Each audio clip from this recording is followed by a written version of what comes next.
Good morning student.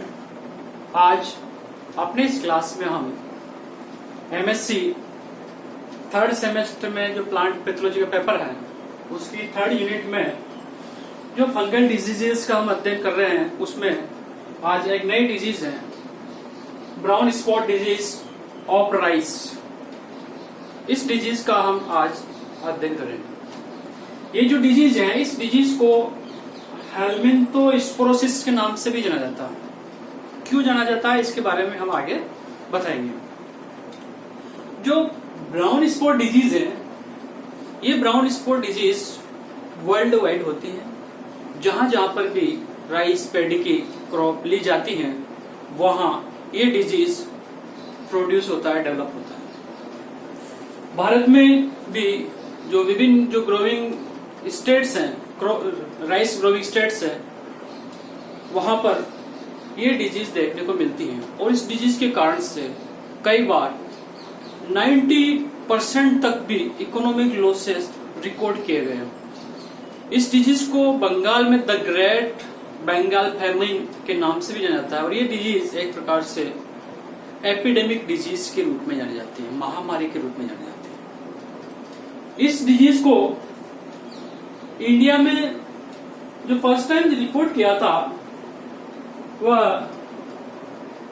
Waste Bengal में किया गया था। पश्चिम बंगाल में इसको रिपोर्ट किया गया था 1942 में। इस डिजीज के कारण से जो वेस्ट बंगाल है, पश्चिम बंगाल है, इस पश्चिम बंगाल में यह डिजीज 1942 में एक एपिडेमिक डिजीज के रूप में उत्पन्न हुई और उसके कारण से वेस्ट बंगाल में 90% तक इकोनॉमिक लॉस वहां पर रिपोर्ट किया गया। भारत में जो राइस ग्रोइंग स्टेट है वेस्ट बंगाल है, उत्तर प्रदेश है, असम है, तमिलनाडु है, केरला है। ये जो स्टेट है इन स्टेट्स में ये डिजीज मुख्य रूप से पाई जाती है और इसके द्वारा बहुत ज्यादा इकोनॉमिक लॉसेस वहां पर देखने को मिलते हैं। तो इस प्रकार से इस डिजीज का डिस्ट्रीब्यूशन का हम अध्ययन करते हैं। फिर उसके बाद में आता है डिजीज के सिम्टम्स, रोग के लक्षण। जो डिजीज के सिम्टम्स हैं वो ब्राउन स्पॉट होने के कारण से डिजीज का नाम ही क्या हो गया, ब्राउन स्पॉट डिजीज। इस डिजीज के जो डिजीज सिम्टम्स होते हैं वो प्लांट्स के जो एरियल पार्ट्स होते हैं, मतलब वायवीय विभाग होते हैं, उन वायु विभागों में सब जो जितने जो पार्ट्स आते हैं, आपका लीफ शीथ है, लीफ है, कोलियोप्टाइल्स है, लीफ ब्लेड है, लीफ बेस है, लीफ शीथ है, ग्लूम्स हैं, ये जो जितने भी जो मैंने आपको नाम लिए पार्ट्स के, इन सब पार्ट्स में ये डिजीज देखने को मिलती है। तो इस प्रकार से हम कह सकते हैं कि जो ब्राउन स्पॉट डिजीज है वो राइस के एरियल पार्ट्स में दिखाई देती है और कॉमनली मुख्य रूप से जो ये डिजीज है मेनली कहां पर होती है, लीव्स में देखने को ज्यादा मिलती है। दूसरा, इस डिजीज के जो सिम्टम्स होते हैं वो कैसे होते हैं। इस डिजीज की जो सिम्टम्स होते हैं, सर्वप्रथम जो लीव्स होते हैं, लीफ बेस होते हैं, जिनमें भी डिजीज प्रोड्यूस हो रहा है वहां पर फर्स्ट टाइम क्या होता है, लाइट ब्राउन कलर के स्पॉट बनते हैं। मतलब जो लीव्स होते हैं, लीव्स में क्या होता है, वो जो जहां जहां पर स्पॉट बनते हैं उनका जो कलर होता है वो कैसा होता है, लाइट ब्राउन होता है। और बाद में ये जो स्पॉट्स होता है इनकी जो साइज होती है, आकार जो होता है, ये प्रारंभ में ओवल शेप्ड होते हैं, मतलब कैसे होते हैं, अंडाकार होते हैं, और बाद में धीरे धीरे कैसे होते हैं, सर्कुलर हो जाते हैं, वृत्तीय हो जाते हैं। और जब कंप्लीट मतलब जो स्पोर्ट कंप्लीट डेवलप हो जाता है तो डेवलप होने के बाद में हम देखते हैं कि जो स्पोर्ट्स होते हैं, इन स्पोर्ट्स का जो सेंटर होता है वो ग्रे सेंटर होता है, मतलब ग्रे कलर का होता है, दूसरे रंग का सेंटर होता है। और इसकी जो मार्जिन्स होते हैं वो मार्जिन्स कैसे होते हैं, डार्क कलर के होते हैं, डार्क कलर की मार्जिन्स यहाँ पर देखने को मिलते हैं। तो इस प्रकार के डिजीज के सिम्टम्स हमें लीव्स में दिखाई देते हैं। दूसरा, ये जो स्पॉट्स होते हैं इनका जो आकार होता है, इनकी जो साइज होते हैं वो 2.5 मिलीमीटर इन डायमीटर, मतलब 2.5 व्यास के ये क्या होते हैं, स्पॉट्स होते हैं। फिर जब प्लांट्स की जो लीव्स हैं, ब्लूम्स हैं, सभी पार्ट्स में जब ये डिजीज के सिम्टम्स हो जाते हैं तो इसके जो पैथोजेंस होते हैं वो पैथोजेंस क्या करते हैं, इसके इंटरनल टिश्यूज मतलब इंटर और इंट्रा दोनों प्रकार के जो टिश्यूज जो स्पेस होते हैं उन स्पेसेस में टिश्यूज में ये पैथोजेंस वहां पर पाए जाते हैं। और प्लांट्स के एक प्रकार से जब स्पोर्ट उत्पन्न हो जाते हैं तो इसके फोटोसिंथेटिक एरिया क्या होता है, कम हो जाता है, तो इससे जो स्टोर फूड है उसकी मात्रा भी क्या होगी, कम होगी। इसी कारण से जो सीड्स होते हैं स्ट्रेवल हो जाते हैं मतलब सिकुड़ जाते हैं, और सीड जो ग्रेन्स होते हैं उन सीड ग्रेन का जो वेट होता है वो वेट भी क्या होता है, जो हेल्दी ग्रेन्स की तुलना में क्या होता है, रिड्यूस हो जाता है। तो इस प्रकार से हम डिजीज के सिम्टम्स, ब्राउन स्पॉट डिजीज के सिम्टम्स का अध्ययन करते हैं। नेक्स्ट आता है, उसके बाद आता है कॉजल ऑर्गेनिज्म होता है इसका ड्रैकिसलेरिया ओराइजी। पैथोजन क्या है इसका, ड्रैकिसलेरिया ओराइजी। ये जो ड्रैकिसलेरिया ओराइजी है इसका एक दूसरा नाम भी पुकारते हैं इसको हम हेलमिंथोस्पोरियम ओराइजी के नाम से भी इसको जाना जाता है। क्या कहते हैं इसको, हेलमिंथोस्पोरियम ओराइजी। और हेलमिंथोस्पोरियम ओराइजी जो कॉजल ऑर्गेनिज्म होने के कारण से इसको दूसरे नाम से जानने के कारण से इस डिजीज को हेलमिंथोस्पोरियोसिस के नाम से भी हम जानते हैं।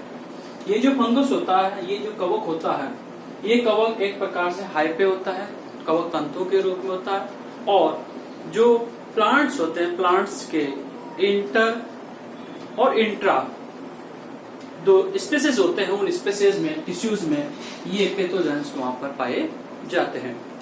साथ ही जब इसमें कोनिडियोफोर्स का निर्माण हो जाता है फंगस में या हाइपा पर कोनिडियोफोर्स का निर्माण हो जाता है इस प्रकार से, तो इस पर क्या बन जाते हैं, कोनिडियास का निर्माण हो जाता है। और इनका जो आकार होता है कैसा होता है, हंसी आकार, मतलब जो क्लब क्या करते हैं इसको, मतलब हंसी आकार होता है। ठीक, दूसरा फिर बाद में आता है डिजीज साइकिल, रोग चक्र। ये जो डिजीज है, ये डिजीज क्या है, एक तो सॉइल बोर्न डिजीज है और सॉइल बोर्न के साथ साथ ये सीड बोर्न डिजीज भी आता है। सॉइल बोर्न का क्यों, क्योंकि सॉइल बोर्न का कारण ये है कि जो इसमें जो बनने वाले जो कोनिडियास होते हैं, कोनिडियास उसी सीजन की जो अन्य क्रॉप्स होती हैं, ग्रोइंग क्रॉप्स होती हैं, उनमें एक प्रकार से सेकेंड इन्फेक्शन के रूप में भी कार्य करते हैं। तो जिस सीजन में हम क्या दो फील्ड है, एक फील्ड में क्या होता है, क्रॉप में डिजीज डेवलप हो जाता है, पास वाले फील्ड है, तो पास वाले फील्ड में एक प्रकार से ये जो कोनिडिया है हवा के माध्यम से वहां पर पहुंच जाते हैं, और वहां पर पहुंचने के बाद में क्या करते हैं, सेकेंड इन्फेक्शन का कार्य ये करते हैं। तो इस प्रकार से इसमें जो बनने वाले जो कोनिडिया होते हैं, ये कोनिडिया क्या करते हैं, और साथ ही सेकेंड इन्फेक्शन का कार्य कर लिया। और बाद में क्या होता है, जब जो प्लांट्स होते हैं, क्रॉप्स होते हैं, उसको हार्वेस्टिंग कर ली जाती है, तो हार्वेस्टिंग करने के बाद ये जो कोनिडिया होते हैं सोइल में 3 से 5 साल तक लिविंग फॉर्म में बने हुए रहते हैं। इसके अलावा जो कुछ जो ग्रासेस होते हैं, वीड्स होते हैं, उन वीड्स में भी क्या होते हैं, ये जीवित फॉर्म में बने हुए रहते हैं, लाइफ फॉर्म में बने रहते हैं, जैसे कि कोलम है, लेर्सिया, एक्जेंड्रा है। तो ये जो वीड्स होते हैं, ग्रासेस होते हैं, इन ग्रासेस पे भी एक प्रकार से ये कलेक्ट्रल होस्ट के रूप में ये वहां पर प्रेजेंट रहते हैं। दूसरा सीडबोर्न डिजीज। सीडबोर्न डिजीज क्या होता है, जब इनमें सीड्स बनने लगते हैं और उस दौरान क्या होता है, इनमें जो कई बार फंगस क्या होता है, इनके इंटरनल टिश्यूज में क्या होता है, वो सेट हो जाता है, एडजस्ट हो जाता है। तो इस प्रकार जो सीड्स होते हैं, उन सीड्स के जो इंटरनल टिश्यूज होते हैं, टेस्टा, टेगमेन जो पार्ट्स होते हैं, वहां पर क्या होता है, ये फंगस वहां पर एक प्रकार से वहां प्रेजेंट रहते हैं। इस प्रकार की जो सीड्स होते हैं, वो हम कहते हैं इन्फेक्टेड सीड्स। तो ये जो इन्फेक्टेड सीड्स है, इन्फेक्टेड सीड्स पर भी ये पैथोजन 3 से 5 साल तक क्या हो सकता है, लिविंग फॉर्म में बना रह सकता है। और जब इन्फेक्टेड सीड्स क्या करते हैं, शोविंग की जाते हैं, तो शोविंग करने के दौरान एक प्रकार से जो पैथोजेंस होता है, वो पैथोजेंस भी क्या करता है, ग्रो करता जाता है, और उसके इंटरनल टिश्यूज में क्या करता है, जैसे जैसे प्लांट्स की ग्रो होते हैं वैसे वैसे पैथोजन ग्रो करता हुआ उनके जो एरियल पार्ट्स होते हैं, उन एरियल पार्ट्स में पैथोजन पहुंच जाता है, और पहुंचने के बाद में वो स्पॉट बनते हैं। वो स्पॉट बनने वाले जो स्थान होते हैं, वहां पर फंगस के जो हाइपे होते हैं, वो कोनिडियोफोर का निर्माण करते हैं, और कोनिडियोफोर पर कोनिडियास का निर्माण होता है। और ये जो कोनिडियाज हैं, ये कोनिडियाज क्या करेंगे बाद में सेकेंड इन्फेक्शन के रूप में कार्य करते हैं। तो इस प्रकार से इस जो डिजीज, ये जो डिजीज है, इस डिजीज की साइकिल जो होती है इस प्रकार से चलती ही रहती है। फिर इसके बाद नेक्स्ट आता है डिजीज मैनेजमेंट, रोग नियंत्रण। रोग का नियंत्रण किस प्रकार से करें? जैसे कि हमने देखा डिजीज साइकिल में कुछ बहुत सी चीजें हमको देखने को मिली कि ये जो डिजीज होता है, एक तो सीड बोर्न डिजीज होता है, सॉइल बोर्न डिजीज। तो इस प्रकार की जो डिजीज साइकिल में हमने इसके करेक्टर्स देखे, इसको कंट्रोल करने के जो डिजीज मैनेजमेंट में उसमें कुछ आता है। जैसे एक तो आता है कल्चरल प्रैक्टिसेस, मतलब कृषि क्रियाएं। जो विभिन्न प्रकार की कृषि क्रियाएं हैं उनको अपना करके जो अपना जो फील्ड है उन फील्ड्स को क्या कर सकते हैं, डिजीज फ्री कर सकते हैं। कैसे? जैसे कि जो जिस फील्ड में हमने पिछले मतलब इस वर्ष अगर हमने राइस की क्रॉप ली है तो उस फील्ड में 3 से 5 साल तक का हमें क्या करना चाहिए, क्रॉप रोटेशन अपनाना चाहिए। दूसरा, जब पादपों में डिजीज प्रोड्यूस हो जाता है तो इस प्रकार के जो प्लांट्स होते हैं, इन प्लांट्स को क्या करते हैं, इनको कलेक्ट करना चाहिए और कलेक्ट करके इनको क्या कर देना चाहिए, बाइंड कर देना, जला देना चाहिए, ताकि उनके कारण से जो इनका सेकेंड इन्फेक्शन अदर प्लांट्स में नहीं फैल पाए। तो इस प्रकार से हम कल्चरल प्रैक्टिसेस जो होती हैं उन कल्चरल प्रैक्टिसेस का उपयोग कर सकते हैं। दूसरा, इसी के साथ साथ ये डिजीज किस प्रकार का है, सीड बोर्न है। तो सीड बोर्न होने के कारण से हम सीड ट्रीटमेंट अपना करके भी इस डिजीज को हम कंट्रोल करने में बहुत इंपॉर्टेंट रोल अदा कर सकते हैं। फिर उसके बाद आता है कल्चरल केमिकल कंट्रोल। इस डिजीज का किस प्रकार से रासायनिक रूप से, रासायनिक जो फंजिसाइड्स होते हैं उनका उपचार करते हुए भी इनको क्या कर सकते हैं, कंट्रोल कर सकते हैं। जो डिजीज कंट्रोल में यूज होने वाले जो केमिकल्स होते हैं उनमें सिरासेन है, एब्योसन जीन है, जो एक प्रकार से पारद कवकनाशी होते हैं, मरकरी होते हैं। तो इनका उपयोग करते हुए हम क्या कर सकते हैं,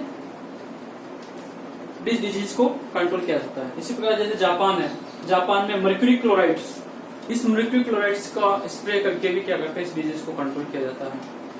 इसी प्रकार से जब प्लांट्स बन जाते हैं और जब प्राइमरी इन्फेक्शन हो जाता है तो उनका सेकेंड इन्फेक्शन को रोकने के लिए डायथेनियम 45 जो है, डायथेनियम 45 से बोर्डेक्स मिक्सर है, इस प्रकार के जो केमिकल्स हैं, फंजिसाइड्स हैं, इन फंजिसाइड्स का 2 से 3 बार क्या करते हैं, उनका कुछ मतलब निश्चित इंटरवल्स में क्या करते हैं, स्प्रे करते हैं। तो स्प्रे कर जब इनका किया जाता है, स्प्रे करने के कारण से क्या होता है, वो जो पैथोजेंस होता है, वो कोनिडियाज जो होते हैं, फंगस जो होते हैं, वो क्या होता है, नष्ट हो जाते हैं, डेड हो जाते हैं। और एक प्रकार से वह पैथोजन सेकेंड इन्फेक्शन का कार्य वो नहीं कर पाते।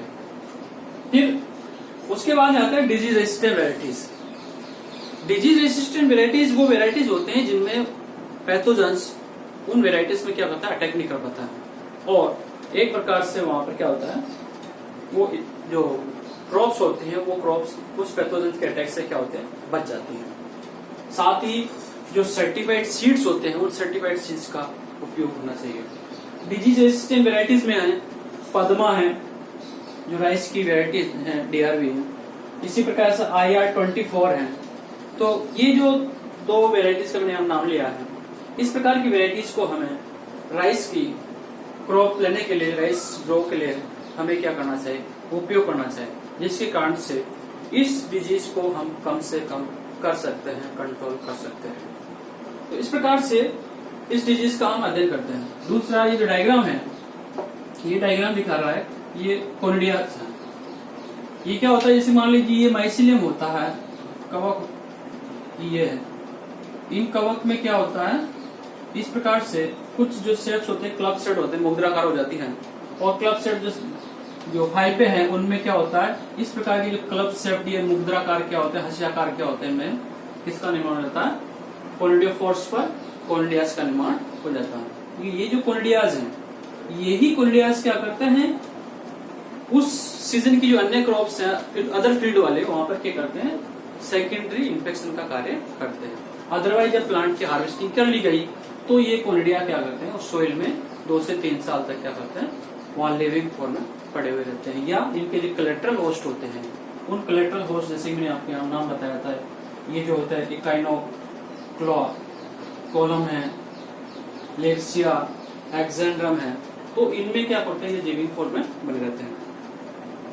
ठीक है, तो इस प्रकार से ये इसके कोनिडियास का निर्माण यहाँ पर होता है। इसी प्रकार से ये जो लीव्स हैं, ये जो लीव्स किसकी हैं, राइस की हैं। ये राइस की लीव्स शो कर रहे हैं कि जैसे मान लीजिए लीव्स होते हैं, लीव्स में इस प्रकार के क्या होते हैं, पहले ब्राउन स्पॉट बनते हैं। ये जो ब्राउन स्पॉट बनते हैं धीरे धीरे क्या होता है, इनमें आकार ओवल तो कैसा होता है, सर्कुलर हो जाता है, वर्ताकार हो जाता है, और बीच में तो ग्रे सेंटर होता है इनमें, और बाहर की ओर क्या होता है, इनके डार्क मार्जिन्स वहां पर बन जाते हैं। तो इस प्रकार से ये जो डायग्राम है, एक इन्फेक्टेड राइस लीफ को शो कर रहा है। Thank you.